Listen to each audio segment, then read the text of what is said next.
شیخ محسن قراتی بہت بڑے ایران کے مفسر قرآن ہیں، مبلغ ہیں.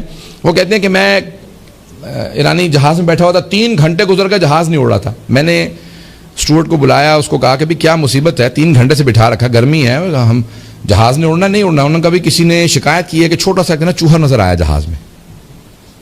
تو انہوں نے کہا بھی اتنا بڑا جہاز ہے، اڑاؤ، چوہا کیا کر لے گا؟ انہوں نے کہا نہیں آقا، وہ چھوٹا سا چوہا ہے، اگر وہ کہیں سسٹم میں گھس گیا تو کوئی تار اس نے کتر دی تو کچھ بھی ہو سکتا ہے، ہوائی جہاز گر جائے، کچھ ہو، رابطہ ٹوٹ جائے گا، ہم نہیں اڑ سکتے. کہنے لگے جیسے اس نے کہا نا چھوٹا سا چوہا ہے، اتنے بڑے جہاز کو گرا بھی سکتا ہے، تباہ بھی کر سکتا ہے، رابطہ بھی منقطع کر سکتا ہے. کہ مجھے فوراً ریاکاری سمجھ میں آئی. پتہ نہیں توجہ ہے یا نہیں. اتنا بڑا عمل ہوتا ہے، اتنی بڑی عبادت ہوتی ہے، اتنی بڑی نماز ہے، چھوٹی سی نیت کے اندر خلفشاری، ریاکاری، دکھاوا، برائی، ساری نماز کھا جاتی ہے. پتہ نہیں توجہ ہے یا نہیں ہے. تو یہ بات کا چھوٹی چھوٹی سی نیتوں کی خرابی انسان کے بڑے بڑے اعمال کھا جاتی ہے، ضائع کر دیتی ہے. اس لیے عمل کی دار و مدار جو ہے نیتوں پہ ہے. پہلی چیز ہے نیت. شیخ صاحب نے واقعہ لکھا ہے کہ ایک آدمی تہجد کی نماز پڑھنے گیا شیراز کی ایک مسجد میں. اتفاقاً کبھی اس نے کہا چلے آج پڑھ لیتا ہوں نماز شب. تہجد کے لیے گیا، اس نے جا کے فوراً نیت باندھی، وضو کیا، آگے گیا، کوئی بھی نہیں تھا مسجد میں. اچانک اس کو محسوس ہوا کہ نہیں، خراٹوں کی آواز آ رہی ہے، پیچھے کو سو رہا ہے، بہت دور سے آواز آ رہی ہے. اب اس نے کہا کہ بھئی یہ جو بھی ہے بندہ، اس نے پورے شیراز میں جا کے بتانا کہ میں تہجد پڑھتا ہوں. تو اس نے کہا پھر میں اونچی آواز سے پڑھوں گا تاکہ پھر لوگوں کو پتہ چلے کہ کتنی اچھی میری نماز ہے. گیا 15 منٹ کے لیے تھا، اس نے کہا میں 1.5 گھنٹے لگا کے تہجد پڑھوں گا. پوری رات پڑھتا رہا، نمازیں پڑھتا رہا. صبح اذان مؤذن آیا، اس نے کہا کہ اب یہ جا رہا ہے، دیکھو تو صحیح کون جا رہا ہے. دیکھا تو ایک جانور تھا، کتا تھا جو وہاں سونے کے لیے آ گیا تھا. اس نے کہا پروردگارا، میں نے نماز ضائع بھی کی تو کس کے لیے کی؟ نیتوں کو کبھی بھی ضائع نہ ہونے دیں، نیت خالص رکھیں.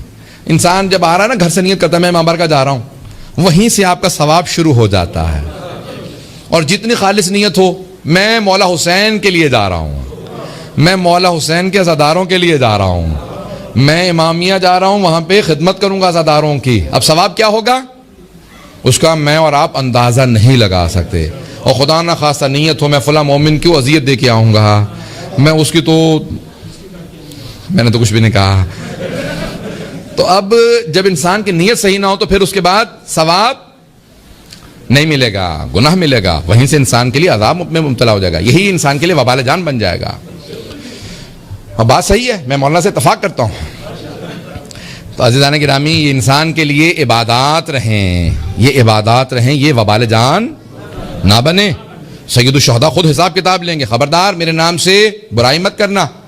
یہاں تک کہ مولانا نے ایک مرتبہ اپنے ایک بستی سے، ایک گاؤں سے لوگ گئے زیارت کے لیے، سب نے ایک ہی مسافر خانے میں خواب دیکھا کہ امام حسین نے کہا میرا وہ جو تمہاری بستی میں امام باڑہ ہے نا، اس امام بارگاہ کے اندر ایک خادم ہے، میرے عزاداروں کے جوتے سیدھے کر کے رکھتا ہے، اب واپس جا کے میرا سلام کہہ دینا، اس میرے خادم سے کہنا مجھے اس سے بڑی محبت ہے. کہا مولا کیوں؟ کہا وہ میرے عزاداروں کے جوتے سیدھے کر کے رکھتا ہے. خدمت کبھی بھی انسان تکبر نہ کرے، کبر و نخوت خدا کو بالکل پسند نہیں ہے. ٹھیک ہے، ہمیشہ خلوص کے ساتھ آئیں. سب کی توجہ ہے میرے ساتھ؟ تو پہلی چیز ہے نیت. نیت انسان کی خالص ہونی چاہیے، ہر عمل کے لیے نیت ہے. صدقہ دے رہے ہیں، نیت کرتے ہیں آپ لوگ؟ کرنی چاہیے. صدقہ نکالتا ہوں قربت اللہ، کس کا؟ پہلے کہیں کہ امام زمانہ کا صدقہ نکالتا ہوں اپنے ماں باپ کا. ماں باپ زندہ ہوں مردہ ہوں، ان کی طرف سے پہلے نیت کریں. کیوں؟ سب سے زیادہ ہمارے گردنوں پہ حق ہمارے ماں باپ کا ہے. ماں باپ کا حق سب سے زیادہ ہمارے گردن، چاہے مردہ ہوں، صدقہ ان کی طرف سے نکالا جا سکتا ہے، آخرت میں ان کی قبر میں بھی انہیں ثواب ملے گا. پیغمبر اسلام سے ایک ان کے صحابی نے کہا یا رسول خدا 20 سال سے اپنی ماں کی خدمت کر رہا ہوں، چل نہیں سکتی، اس کی ٹانگیں ختم ہو گئی ہیں، دانت سارے ٹوٹ چکے ہیں، میں چبا کے منہ میں کھانا ڈالتا ہوں، لباس میں پہناتا ہوں، اپاہج ہے، بہت بوڑھی ہے ماں، میں نے سارے حق ادا کر دیے اپنی ماں کے؟ پیغمبر اسلام نے کہا نہیں. تو کہا کتنے حق ادا ہوئے؟ کوئی پتہ تو چلا کتنا اور خدمت کروں گا تو میرا حساب کتاب ماں سے برابر ہو جائے گا. پیغمبر نے فرمایا وہ جو اس نے 9 مہینے پیٹ میں رکھا نا، تو نے 20 سال میں بھی وہ بھی حق ادا نہیں کیا. بڑا اس کو تعجب ہوا. کہا یا رسول خدا 9 مہینے اس نے پیٹ میں رکھا، 20 سال سے میں خدمت کر رہا ہوں. پیغمبر نے کہا وہ چھوڑ دے، وہ جو ایک رات تیرے آرام کی خاطر وہ تیرے پیشاب کی وجہ سے پوری رات جاگتی رہی، وہ تری میں پڑی رہی، تجھے سکون سے سلاتی رہی، تجھے خوش کرتی رہی، اس ایک رات کا بھی تو نے 20 سال میں بدلہ نہیں دیا. اس نے کہا میں نہیں مان سکتا. ایک رات کا بدلہ میں نے 20 سال میں کیسے نہیں دیا؟ پیغمبر نے کہا نیتوں میں فرق تھا. توجہ، پیغمبر نے کہا نیتوں میں فرق تھا. تو جب 20 سال سے ماں کی خدمت کر رہا ہے، تو ذہن میں موت رکھتا ہے یہ مرنے والی ہے، جتنی ہو سکتی خدمت کر لو. وہ جب تجھ سے محبت کرتی تھی، وہ تیری زندگی کی نیت کرتی تھی. وہ کہتی تھی پروردگارا میری جان اسے مل جائے، میری جان لگ جائے اسے، میری زندگی سے مل جائے. کہ ماں باپ کا بدلہ تو کبھی نہیں ادا کر سکتا. کہ کیونکہ ان کی نیت میں فرق. توجہ ہے لوگوں کی؟ پتہ نہیں مجھے کہ لوگ سننا چاہ رہے ہیں نہیں سننا چاہ رہے ہیں.